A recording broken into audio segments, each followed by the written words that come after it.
Hello everyone and welcome to class 3.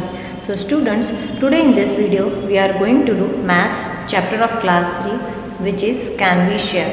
इसका part 2. इसके पहले हमने पार्ट 1 कंप्लीट कर लिया है. पार्ट 2 में हम यहाँ पर इक्वल शेयरिंग के बारे में और उससे बेस्ड वर्ड प्रॉब्लम्स सीखेंगे. तो चलिए स्टार्ट करते हैं. हमारा फर्स्ट टॉपिक है, देखिए यहाँ पर दिया हुआ है, now let us try this. Here are 28 buttons. देखिए 28 buttons. Total number of buttons कितने हैं? 28. अगर इसे आप काउंट करेंगे तो ये पूरे 28 होते हैं. काउंट कर दो. 1 2 3 4 5 6 7 8 9 10 11 12 13 14 15 16 17 18 19 20 21 22 23 24 25 26 27 28. There are 28 buttons. A tailor put 4 buttons on one shirt. Tailor क्या कर रहा है? हर एक शर्ट पे कितने बटन्स लगा रहा है? 1 2 3 and 4. So now there are 7 shirts with button. अब कितने शर्ट्स हो गए? 7 शर्ट्स हो गए. देखिए 1 2 3 4 5 6 एंड 7. यहाँ पर देखिए 7 शर्ट्स हैं, वो भी कितने बटन वाले? 4 बटन वाले. तो यहाँ पर 28 डिवाइडेड बाय 4 कर देंगे तो ये हो गया 7. दैट मीन्स क्योंकि 4 7 होता है 28. एक चीज़ याद रखना, फिर से मैं बोल रही हूँ, आपको जब तक टेबल्स नहीं आएंगे आप डिवीज़न के सम्स कुछ नहीं कर पाओगे. सो इस चैप्टर से पहले आप टेबल लर्न कर डालना. If there are 28 buttons and the tailor put 7 buttons on each shirt, there will be how many shirts with button. अगर कितने बटन्स होंगे? 28 बटन्स होंगे. बट टेलर ने क्या किया? 7 बटन्स लगाए हैं हर एक शर्ट पे. अगर वो 7 बटन लगाता है तो आप 7 का टेबल पढ़िए. 7 4 28 होता है. तो यहाँ पर लिख देंगे there will be 7 4 shirts. There will be 4 shirts. यहाँ पर 4 शर्ट्स आएगा. 4 शर्ट्स विद बटन. और 28 डिवाइडेड बाय 7 करेंगे तो अगर आप टेबल पढ़ोगे तो वहाँ पर भी आंसर 4 ही आएगा. ओके, इस तरह से कर सकते हैं. ठीक है. या तो फिर आप क्या करो, यहाँ पर कितने टेलर ने कितने बटन बोले हैं? 7 बटन बोले हैं. और शर्ट्स कितने हैं? शर्ट्स हमको पता नहीं है, हमें शर्ट फाइंड आउट करना है. ठीक है, इस तरह से करिएगा. नाउ नेक्स्ट आते हैं प्रैक्टिस टाइम में. ये है डिवीज़न के. यहाँ पर हम थोड़े से प्रॉब्लम सॉल्व करेंगे. फर्स्ट है, Minku puts her 15 laddoos equally into 5 boxes. Minku ने क्या किया है? 15 लड्डूज हैं जो उसे 5 बॉक्स में इक्वली डिवाइड करके आपको देना है. फर्स्ट क्वेश्चन पूछ रहे हैं how many laddoos will there be in each group. तो चलिए हम जैसे मैंने आपको पहले सिखाया था पार्ट 1 में वैसे ही करेंगे. हम हर एक में एक एक लड्डू करके रखना शुरू करेंगे. तो पहले मैंने यहाँ पर 1 लड्डू रख दिया, इसमें 1 लड्डू रख दिया, इसमें एक और इसमें एक. हर एक में मैंने लड्डूस रख दिए 1 1. अब उसके बाद हमने 2 लड्डूस रखे. ठीक है. 2 + 2 4 4 + 2 6 6 + 2 8 8 + 2 10. 10 लड्डूज हो गए. दैट मीन्स 15 थे और 5 बचे. तो हर एक में कितने लड्डू और आएंगे? 1 1 लड्डू इन ईच बॉक्स. तो देखिए इस तरह से हो गया. और या फिर देखिए यहाँ पर दूसरी मेथड भी टेक्स्ट बुक में दी हुई है. देयर विल बी, यहाँ तो मैंने लिख दिया, चलो मैं यहाँ लिख देती हूँ. There will be 3 laddoos in each box. ये तो हमने ड्रॉ करके किया. बट अगर आपको करना रहता तो आप कैसे करते हैं? 15 लड्डूज डिवाइडेड बाय 5 बॉक्सेस. अब 5 के टेबल में 15 कब आता है? 5 1 5 5 2 10 5 3 15. आप टेबल पढ़ोगे तो आपको पता चल जाएगा. 5 3 15. तो इस तरह से हमने यहाँ पर फाइंड आउट कर लिया. And if she uses only 3 boxes, अगर वो 3 बॉक्सेस यूज़ करती है तो how many laddoos will be there in each box. तो चलिए ये भी फाइंड आउट करते हैं आगे. If she uses only 3 boxes how many laddoos will be there in each box. There will be. तो हम कैसे फाइंड आउट करेंगे? अगर उसके पास बॉक्स 3 है बट लड्डूज कितने हैं? ये तो हो गया. हम नंबर 2 कर रहे हैं, sorry. If she uses only 3 boxes how many laddoos will be there in each box. तो क्या करेंगे आप? देयर विल बी आपको फाइंड आउट करना है तो पहले तो लिख दो. टोटल लड्डूज तो हमारे सेम ही है 15. यहाँ पे हमने लिख दिया 15, बट बॉक्सेस कितने हैं 3, तो अब 3 का टेबल पढ़िए। 3 1 ज़ा 3, 3 2 ज़ा 6, 3 3 ज़ा 9, 3 4 ज़ा 12, 3 5 ज़ा 50, तो यहाँ पर आ गया 5। तो आप यहाँ आंसर लिख सकते हैं, there will be 5 laddoo in each box. Okay, now number 2, share 25 bananas among 5 monkeys, how many bananas for each monkeys। अब हर एक मंकी को कितना बनाना मिलेगा, तो इजी है, आपको क्या करना है, देखिए यहाँ पर 5 monkeys दिए हुए हैं, हम क्या करेंगे, टोटल नंबर ऑफ बनानास कितने हैं, देखिए हमारे यहाँ पर 25, तो हम यहाँ लिख देंगे 25, ओके, और मंकीज कितने हैं 5, तो 25 डिवाइडेड बाय 5, तो 5 5 ज़ा 25, so each monkey has 5 bananas. तो हर एक मंकी को कितने बनानास मिलेंगे, 5। वेरी इजी, बहुत आसान है, बट उसके लिए टेबल अच्छे से आना चाहिए, मैं आपको बार बार बोल रही हूँ। Now number 3, share 12 balloons among 3 boys, how many balloons for each boy. अब हमें यहाँ पर कितने बलून्स दिए हुए हैं, 12 बलून्स हैं, हर एक को कितने बलून्स, और बॉयज़ कितने हैं 3, तो देखिए हमको इक्वली डिस्ट्रीब्यूट करना है, तो कैसे करेंगे, टोटल नंबर ऑफ बलून्स 12, तो यहाँ लिखिए there are 12 balloons and boys कितने हैं 3 हैं, तो 3 के टेबल में 12 कब आता है, 3 4 ज़ा 12, तो ईच बॉय हैज़ 4 बलून। अगर टेबल आता है तो कितनी आसानी से कर लेते हैं ना बच्चों, इसीलिए मैं आपको बोल रही हूँ। ओके, तो यहाँ पर हर एक बॉय को कितने बलून मिलेंगे, 4 बलून्स मिलेंगे। Now there are 21 candles, put them equally in 3 boxes, how many candles are there in each box. यहाँ पर 21 कैंडल्स है और हमें उन्हें इक्वली 3 बॉक्सेस में डिस्ट्रीब्यूट करना है, तो हम कैसे करेंगे, पहले तो आप यहाँ पर लिख दीजिए 21 कैंडल्स, बॉक्सेस हैं 3, अब उसे डिवाइड करना है, तो 3 का टेबल पढ़िए, 3 का टेबल पढ़ेंगे तो 3 7 ज़ा 21 होता है, तो हर एक बॉक्स में कितने टेबल कैंडल्स आएंगे, 7 7 एंड 7 कैंडल्स आएंगे, ठीक है, तो हम लिखेंगे यहाँ पर 7 कैंडल्स।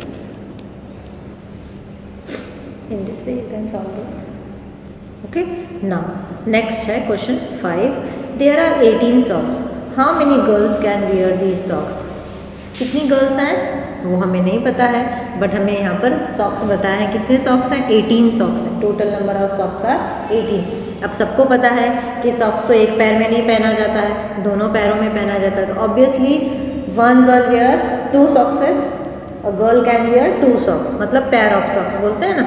तो अब देखिए हमें क्या करना है, यहाँ पर इस तरह से करोगे आप इस सम को, 18 सॉक्सेस दिए हैं, 18 सॉक्स दिया है, तो आप लिखिए 18 डिवाइडेड बाय, हर एक गर्ल कितना सॉक्स वेयर करेगी, 2, तो 2 कर दो, 2 के टेबल में 19 कब आता है, 2 9 ज़ा 18 आता है, तो हम यहाँ पर लिख देंगे 9, तो आ गया हाउ मेनी गर्ल्स, तो हम लिखेंगे 9 girls in this way, 9 girls can wear these socks.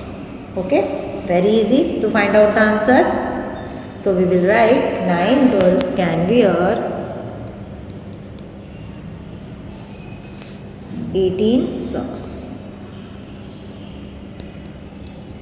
Okay, in this way. Now next one. Next देखिए क्वेश्चन नंबर 6 है, Raj has 36 minutes to make rotis. Raj को रोटीज़ बनाने में 36 मिनट्स लगते हैं। अगर वो 1 रोटी 3 मिनट्स में बनाता है, इफ़ ही है मेक 1 रोटी टेक्स 3 मिनट्स, अगर उसका एक रोटी बनाने में उसको टोटल नंबर कितने हैं 36, एक रोटी बनाने के लिए उसको 3 मिनट्स लगते हैं। सो how many rotis can he make in this time. तो वो टोटल रोटीज़ कैसे बनाएगा, टोटल रोटीज़ कितने बनाएगा, हाउ मेनी रोटीज़। तो क्या करोगे आप, आपको क्या करना है, टोटल नंबर ऑफ मिनट्स कितने हैं 36 दिए हुए हैं, 36, और हमें बताना है वो 1 रोटी बनाता है 3 मिनट्स में, तो 3 का टेबल पढ़ना है आपको, 3 का टेबल पढ़ेंगे तो 3 1 ज़ा 3 एंड 3 2 ज़ा 6, तो ही कैन मेक 12 रोटीज़। आपको 2 डिजिट के डिविजन्स को इस तरह भी कर सकते हो, मैं बता देती हूँ। देखिए फिर से करती हूँ मैं। देखिए 36 लिखा हुआ है, 36 लिखा हुआ है ना, तो आपको इस तरह करना है। 36 divided by 2। I will write again इस तरह 3 मिनट्स में। तो पहले 3 1 जा 3। अपने सेकेंड स्टैंडर्ड में डिवीज़न 1 डिजिट का तो सीखा ही होगा, अगर वो याद होगा तो आप आसानी से कर सकते हो। 3 1 जा 3, 3 के टेबल में 3 कब आता है, 1 जा बोलते हैं तो आता है। अब हमने 3 से 3 को माइनस कर दिया तो 0 हो गया। यहाँ पे हमने 6 को नीचे लाया। अब 3 का टेबल हम अगेन पढ़ेंगे। 3 1 जा 3, 3 2 जा 6। तो देखिए इस तरह से ये मेथड मैं आपको बाद में सिखा दूँगी, फिर से सम्स में सॉल्व करके दूँगी ना, तब उसमें ये मेथड होगी। तो यहाँ पे हम टोटल नंबर ऑफ रोटीज़ कितने लिखेंगे, 12। इस तरह से हम आंसर फाइंड आउट कर सकते हैं डिवीज़न करके। नाउ क्वेश्चन नंबर 7 नंबर में देखिए, these are 24 foot marks of goats. ये देखिए कितने फुट मार्क्स हैं, 24। So how many goats were there. बहुत इजी है। पहले तो सबको पता है कि एक गोट के कितने पैर होते हैं, 1 गोट 4 legs, है ना, 4 पैर होते हैं। तो ऐसे ही काउंट कर लो, 1 2 3 4 5 and 6। So how many goats are there, 6 goats. ऐसे भी लिख सकते हो। और फिर 4 legs divided by 24 divided by, अब हमने फाइंड आउट किया ना, 4 legs कर देंगे तो 4 के टेबल में 24 कब आता है, 4 6 जा 24। In this way you can find out the answer. Okay, now question number 8। Some girls are playing a game with both their hands. कुछ लड़कियां ऐसी हैं जो अपने दोनों हाथ से खेल रही हैं। The girls who are playing have 60 fingers all together. मतलब जो गर्ल्स खेल रही हैं उन सब के टोटल फिंगर्स कितने हैं, 60 हैं। कितने हैं, 60। देखिए, और वो दोनों हाथ से खेल रही हैं, दोनों हाथ से। ठीक है, how many girls are playing in this game. तो देखिए एक गर्ल के कितने हाथ होंगे, pair of hands 1 2 3 4 5 and 6। Very easy, 6 होते हैं ना टोटल। तो आप अब एक हाथ में कितनी उंगलियां होती हैं, 5। ठीक है, तो ये 10 20 30 40 50 and 60। ये हो गए 60 फिंगर्स। मैं आपको बता रही हूँ कि किस तरह से होता है। अब ये 60 फिंगर्स हो गए तो हमें पता चल गया कि अगर 60 फिंगर्स होते हैं ना एक गर्ल के, तो अगर वो गर्ल्स आर 60 गर्ल्स हैं, एक गर्ल के कितने, हम इस तरह से करेंगे 60 डिवाइडेड बाय 10। ठीक है, टोटल नंबर ऑफ कितना है, हैंड फिंगर्स कितने हैं, एक हाथ में कितने, मतलब सॉरी दोनों हाथों की उंगलियां मिलकर कितने होती हैं, 10 होती हैं। तो ठीक है, तो हम यहाँ पर लिखेंगे 10 डिवाइडेड बाय 60। तो 10 6 जा 60। तो कितनी गर्ल्स हैं, मैंने वैसे तो पहले आपको कैलकुलेट करके बता ही दिया था, 1 2 3 4 5 and 6। तो ये आ गए हमारे कितने गर्ल्स आ गए, 6 गर्ल्स। यहाँ पर लिख दीजिए, मैं अच्छे से कर देती हूँ, 60 डिवाइडेड बाय 10। 60 हमारे टोटल नंबर ऑफ फिंगर्स हैं और एक गर्ल के कितने फिंगर होंगे, 10।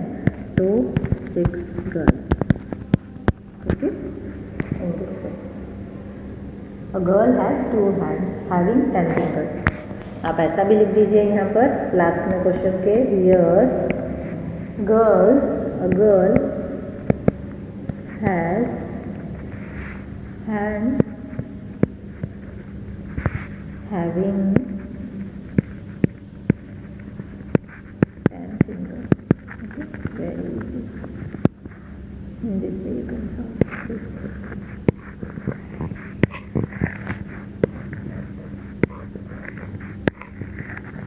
बहुत से मेथड है आंसर फाइंड आउट करने के। Okay, now let's move the next question. Question number 9। यहाँ पर देखिए, Lakshmi has 27 bags potatoes to sell. Lakshmi के पास 27 किलो पोटैटोज हैं। कितने kilo? 27 kg of potatoes. 3 men came and bought equal amount of potato। 3 लोग आए, 3 आदमी आए, उन्होंने इक्वल मतलब सेम अमाउंट ऑफ क्वांटिटी मतलब उन्होंने लिया है। तीनों ने जो आलू लिए हैं, पोटैटोज लिए हैं, वो सेम थे। तो अब हमें पता करना है कि how many potatoes each man bot. तो क्या करोगे आप? 27 डिवाइडेड बाय 3 कर दो। नंबर ऑफ टोटल कितने लोग हैं? 1 2 and 3। तो 3 9 the 27। So each man bot 9 kg of potato. Very easy, you can write in this वे। ठीक है, अब आते हैं हमारे नेक्स्ट क्वेश्चन पे। नेक्स्ट है जंप एनिमल्स। बहुत इंटरेस्टिंग है, ध्यान से देखिएगा। Jump animals. A frog jumps 2 steps eight a time. A squirrel jumps 3 steps at a time. A rabbit jumps 5 steps at a time. A horse jumps 15 steps। आपको इनके steps ध्यान में रखने हैं। ठीक है, फ्रॉग कितने स्टेप्स लेता है? एक बार में 2 स्टेप। स्क्विरल के कितने हैं? 3। Rabbit 5, horse 15। कंगारू के सबसे ज़्यादा हैं, कितने हैं? 30 स्टेप्स। एक जंप में वो 30 स्टेप्स कर लेता है। अब हम यहाँ पे उसी के बेस पर कुछ सम्स हैं उसे जो फॉलो करना है, फाइंड आउट करना है। Use the path on the next page to find out. हमें यहाँ पर इनके पाथ को काउंट करना है, मतलब पता करना है कि कैसे उन्होंने किया है। इन how many jumps will the frog reach 30। अब फ्रॉग कितने जंप में 30 तक पहुँच गया? तो देखिए यहाँ पर क्या करेंगे, फ्रॉग कितनी जंप लगा रहा है? एक जंप में 2 स्टेप्स निकलते हैं उसके। ठीक है, तो 30 डिवाइडेड बाय 2 कर देंगे तो 2 के टेबल में 30 कैसे आएगा? तो आप इस तरह से करिएगा, 30 डिवाइडेड बाय 2, 30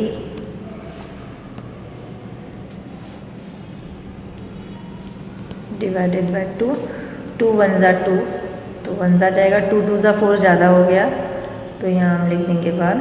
फिर ये 0 जो है ना वो नीचे लाएंगे। हमने 3 में से 2 माइनस किया तो 1 आता है। फिर ये 0 हम नीचे लाए। अब 2 के टेबल में 10 आता ही है ना, 2 5 जा 10। हो गया हमारा डिवीज़न कंप्लीट। तो हम यहाँ लिखेंगे answer 15। In how many jumps will the frog reach 30? तो 15। अगर मैं आपको पिक्चर दिखाऊंगी तो भी अगर आप काउंट करोगे तो वो कितने जंप्स में पहुंचता है? The frog will reach 30 minutes। 30, the frog will reach 30 in 15 jumps.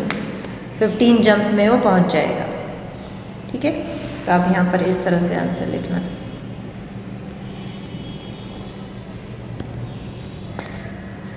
यहाँ पे लिख दीजिए 15 और आंसर लिखिए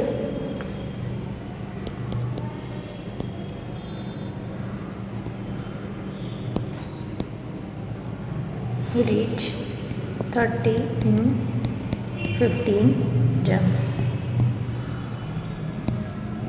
ठीक है, now question number 2। In how many jumps will the squirrel reach 27। अब स्क्विरल 27 पर कितने जंप्स में पहुंचती है? How many jumps? तो यहाँ पर लिखा हुआ है 27 डिवाइडेड बाय 3। तो ये तो बहुत इजी है, 3 के टेबल में 27 कब आता है? 3 9 जा। तो आप आसानी से लिख सकते हो the squirrel reach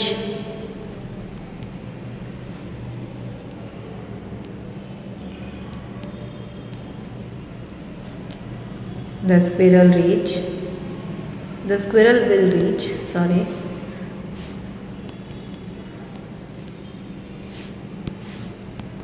the squirrel will reach 27 in 9 jumps। and here comes 9। okay, this is our answer. क्योंकि यहाँ पर जो स्क्विरल है वो जंप कैसे करती है? 3 स्टेप्स एक बार में करती है। 3 स्टेप्स एक बार में करेगी तो 3 1 जा 3, 3 2 जा 6, 3 3 जा 9।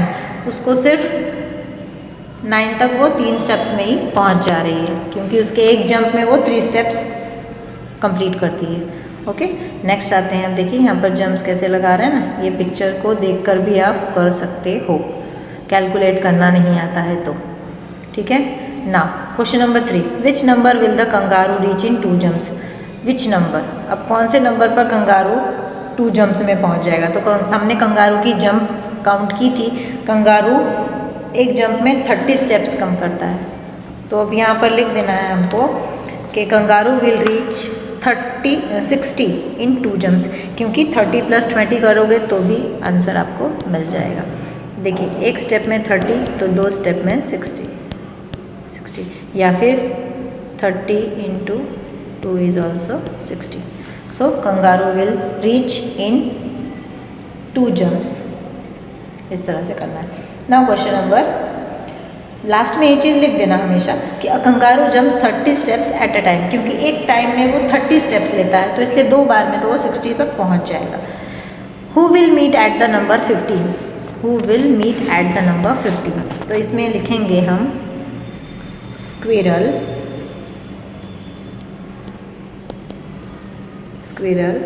Rabbit and horse. क्यों, मैं आपको बताती हूँ कैसे। देखिए, स्क्विरल की जंप कितनी है, 5 जंप्स करती है एक बार में। एक स्टेप में उसके कितने जंप होते हैं, स्क्विरल के जंप्स कितने हैं, वो जब जंप करती है तो 3 स्टेप्स निकलते हैं उसके, 3 स्टेप्स। हाँ, तो 3 1 = 3, 3 2 = 6, 3 3 = 4, 3 5 = 15। क्या करेगी वो, squirrel will reach 15 in 5 jumps. 5 jumps करेगी तो 15 पहुंच जाएगी, क्योंकि 5 3 होता है 15। एक बार में 3 कर रही है तो 5 बार में 15 आ जाएंगे, 5 × 3। अब रैबिट का कैसे होता है, रैबिट जो जंप लगा रहा है वो एक बार में 5 स्टेप्स काउंट करता है, तो 5 3 अगर वो 3 जंप्स लगाएगा तो हो जाएगा 5 × 3, दैट मीन्स 15। एंड हॉर्स के एक जंप में ही वो 15 स्टेप्स कवर कर लेता है, तो सिर्फ उसकी एक जंप ही काफ़ी है 15 तक पहुंचने के लिए। तो इस तरह से ये तीनों लोग 15 पर पहुंच रहे हैं। इसकी डिटेल में मैं आंसर आपको बाद में बता दूंगी। Now question number 5, will the rabbit ever be at the number 18। क्या रैबिट 18 नंबर पर पहुंचता है, तो हम यहाँ लिखेंगे no, rabbit will not be at the number 18 ever, because rabbit jumps 5 steps at a time. Rabbit क्या कर रहा है, 5 स्टेप्स ले रहा है, तो 5 पे पहुंचेगा, फिर 10 पे जाएगा, फिर 15 पे जाएगा, फिर 20 पे जाएगा, फिर 25 पे जाएगा, क्योंकि वो 5 स्टेप्स कवर कर रहा है, तो वो 80 पे तो पहुंच ही नहीं सकता किसी भी तरह से। ठीक है, ये उसका आंसर था। Now question number 6, how many jumps of rabbit equal 1 jump of the horse. कितने जंप रैबिट के इक्वल होते हैं हॉर्स से। तो यहाँ पर लिखेंगे हम, जो रैबिट है ना, रैबिट के जंप कितने हैं, 5 स्टेप्स लेता है वो, है ना, जंप्स 5 स्टेप्स। जब वो 5 स्टेप्स कितनी बार करेगा, 3 बार करेगा। 3 बार करेगा तो 15 हो गया। 5 रैबिट का है, पहले मैं रैबिट का बताती हूँ। 5 स्टेप्स अगर वो 3 बार करता है तो वो 15 पे आ जाएगा। और यहाँ पर जो हॉर्स है सिर्फ एक ही करेगा तो 15 पे आ जाएगा। 15 × 1 = 15, इस तरह से, है ना। सिर्फ एक स्टेप करेगा, क्योंकि वो उसका एक स्टेप ही 15 के बराबर है, सबसे ज़्यादा हॉर्स का। ठीक है। Now question number 7, how many jumps of the horse equals 2 jumps of kangaroo. अब हॉर्स का भी मैंने आपको बताया कि एक जंप में 15 स्टेप्स काउंट कर रहा है, तो जो जंप लेगा 15 + 15, sorry again I will tell you. देखो यहाँ पे हॉर्स का एक 15 + 15, तो ये हो गया 30। और यहाँ पर कंगारू जब एक जंप लगाता है तो 30 स्टेप्स काउंट करता है, तो दोनों 30 पे इस तरह से पहुँचेंगे। ठीक है, ये हो गया इसका answer. Now question number 8, which is the smallest number where the frog and the squirrel will meet. कौन सा स्मॉलेस्ट नंबर है जहाँ पर फ्रॉग और स्क्विरल दोनों मिल रहे हैं, फ्रॉग और स्क्विरल। तो देखो, फ्रॉग मिलता है, स्क्विरल का है 3 स्टेप्स पे, वो कहाँ पहुँचती है, विच इज़ द स्मॉलेस्ट नंबर, सबसे छोटा नंबर कौन सा है जहाँ पर फ्रॉग और स्क्विरल दोनों मिलते हैं। The frog and squirrel will meet at 6। क्यों? क्योंकि देखो फ्रॉग अगर जब 2 स्टेप्स एट ए टाइम, वो 2 स्टेप्स काउंट करता है एक बार में, तो अगर वो 2 1 time 2 time 3 time, sorry 3 time, तो वो 6 आएगा। और दूसरा कौन है? स्क्विरल है। स्क्विरल जो है ये मैंने आपको बताया फ्रॉग का। अब स्क्विरल जो है,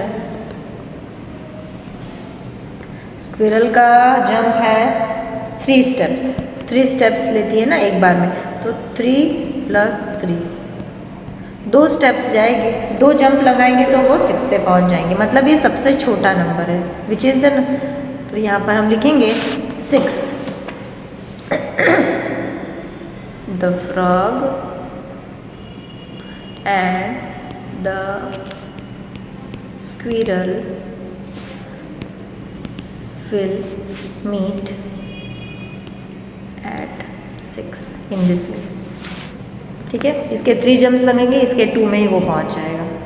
frog jumps 2 steps at a time and reach 6 and squirrel jumps 2 steps at a time and reach 6। Okay, in this way you can solve this problem. Now question number, next question पे आते हैं। How quick are you, how quick are you.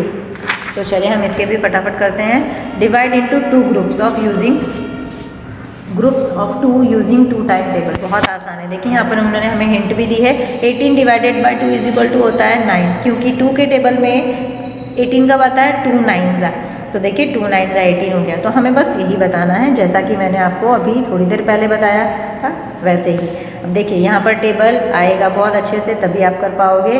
18 divided by 9 is equal to 2 होता है, तो 2 के table में 18 कब आता है? सॉरी 9 के टेबल में 18 कब आता है? 9 2 ज़ा 18। तो हमें लिखना है 9, ये हमें जो फिलअप करनी है ये टेबल को, 9 2 ज़ा 18।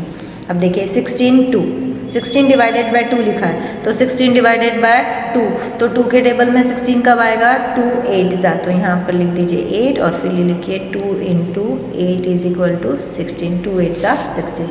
20 डिवाइडेड बाय 2, तो फिर यहाँ पर आएगा 10, तो लिखेंगे हम 2 इंटू 10, 2 10 ज़ा 20। अब यहाँ पर देखिए ये थोड़ा अलग है, कुछ डिफरेंट है ना, तो देखिए how many divided by 2 is equal to 7। तो इसके लिए हमें क्या करना है, जो ये 2 है, 2 और 7 को मल्टीप्लाई कर दीजिए इस तरह से, दोनों का मल्टीप्लिकेशन होगा, तो 2 7 ज़ा होता है 14। तो जो ये आंसर आएगा वो लिखेंगे हम यहाँ पर। अब हो गया 14, तो 14 कब आता है 2 के टेबल में? 2 7 ज़ा, तो हमने फाइंड आउट कर लिया। 2 into 7 is equal to 14। Same thing यहाँ पर वैसे ही दी हुई, तो आपको क्या करना है, 10 इंटू 2 इज इक्वल टू 20, इन दोनों का मल्टीप्लिकेशन करिए, तो यहाँ आ गया 20, तो 2 10 ज़ा 20, तो 2 इंटू 10 इज इक्वल टू 20। बहुत आसान है, बहुत ईजी है। अब हम 8 डिवाइडेड बाय हाउ मेनी? 2 4, तो 4 कब आता है? तो आप क्या करिए, यहाँ पर 4 2 ज़ा 8 होता है, बहुत आसान है, 4 2 ज़ा 8 होता है, तो हम यहाँ लिख देंगे 2 into 4 is equal to 8। Same चीज़ यहाँ पर भी है, 5 2 ज़ा, तो यहाँ पर भी आपको क्या करना है, 5 2 ज़ा 10, 5 2 ज़ा 10, तो यहाँ लिखेंगे 10, तो 10 के टेबल में, सॉरी 2 के टेबल में 10 कब आता है? 2 5 ज़ा, तो लिख दो 2 इंटू 5 इज इक्वल टू 10। है ना इजी, वेरी इजी। चलिए अब हम आगे क्या करते हैं, नेक्स्ट वन करें। देखिए divide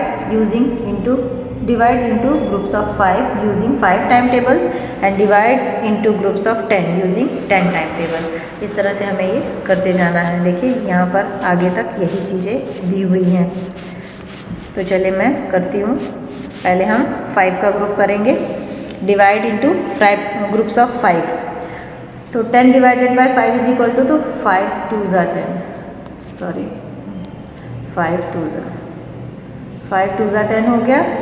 5 into 2 is equal to 10। फिर 20 डिवाइडेड बाय हाउ मैनी, तो क्या लिखोगे, 20 कब आता है? 4 के टेबल में 4 5 ज़ा 20 होता है, तो यहाँ लिख दो 4 5 ज़ा 20। और यहाँ पे लिखेंगे 5 इंटू 4 इज इक्वल टू 20। 5 3 ज़ा 15, 5 into 3 is equal to 15। 20 divided by how many, तो क्या करोगे, पहले आप 40 को डिवाइड करेंगे हम 8 से, तो 8 को जब हम 40 से डिवाइड करेंगे तो 8 के टेबल में 40 कब आता है, 8 5 सा, तो यहाँ लिख देंगे 5 इंटू 8 इज इक्वल टू 40।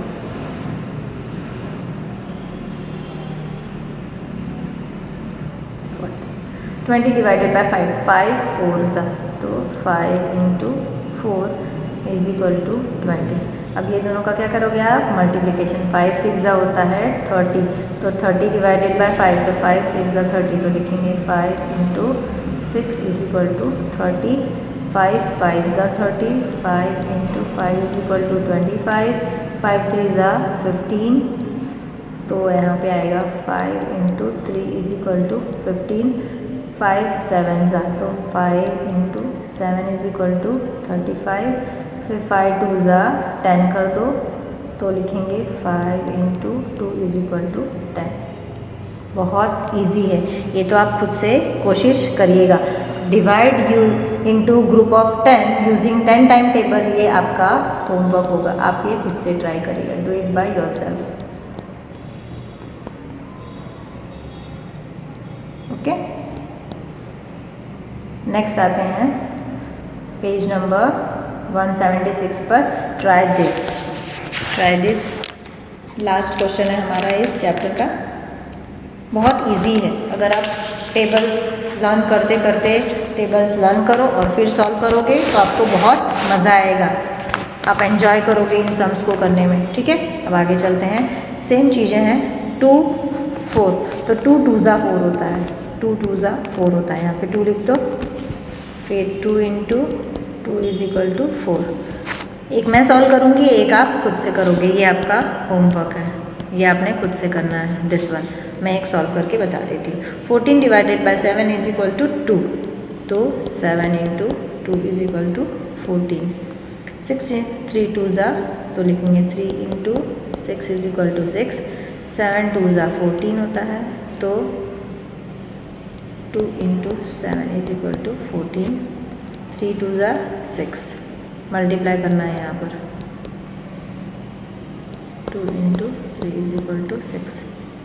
फिर 5 आएगा, 3 5 ज़ा 15 होता है, 3 into 5 is equal to 15।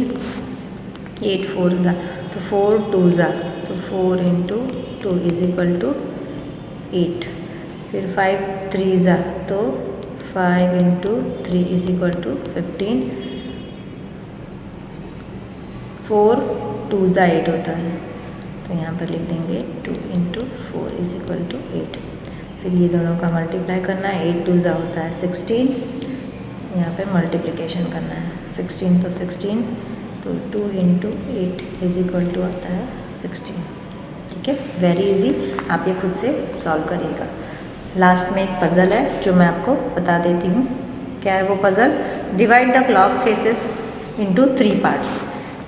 3 parts में फेस कर रहा है, so that the sum of the number in each part is the same. कैसे? देखिए, आंसर इस तरह से लिखना है 11। मैं आपको सॉल्व करके बताती हूँ। ये पहले तो समझ लीजिए कि हमको ये जो क्लॉक दिया है वो फेसेस इनटू 3 पार्ट्स। 3 पार्ट्स में फेस करता है, sum of the number in each part is the same. कैसे सेम है? पहले तो देखिए, मैं ड्रॉ करके बताती हूँ। ये देखिए, ये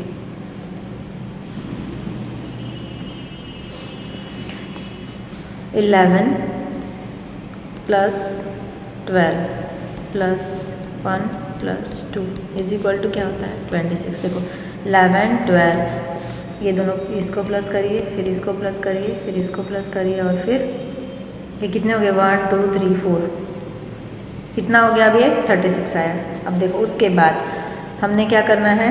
10 9 3 और 4 को लेना है। मैंने इसको 3 पार्ट में बांट दिया है, 1 पार्ट, सेकेंड पार्ट और 3 पार्ट। उन्होंने बोला ना कि clock divided into 3 parts, but the number जब हम सम करते हैं, मतलब उसका प्लस करते हैं, तो तीनों का जो टोटल आता है वो सेम आता है। वो मैं आपको बता रही हूँ। 10 plus 9 plus 3 plus 4 is equal to also 26। देखिए 10, 9, 3 और 4 का भी 26 आता है। नेक्स्ट बचा 8, 7, 6 और 5, तो 8 + 7 + 6 + 5 इज इक्वल टू ऑल्सो 26। तो देखिए इस तरह से ये आ रहा है। ये पज़ल था मैंने जो आपको सॉल्व करके बता दिए। आप खुद से भी इसे ट्राई करिएगा। होपफुली चैप्टर आपको समझ में आ गया होगा।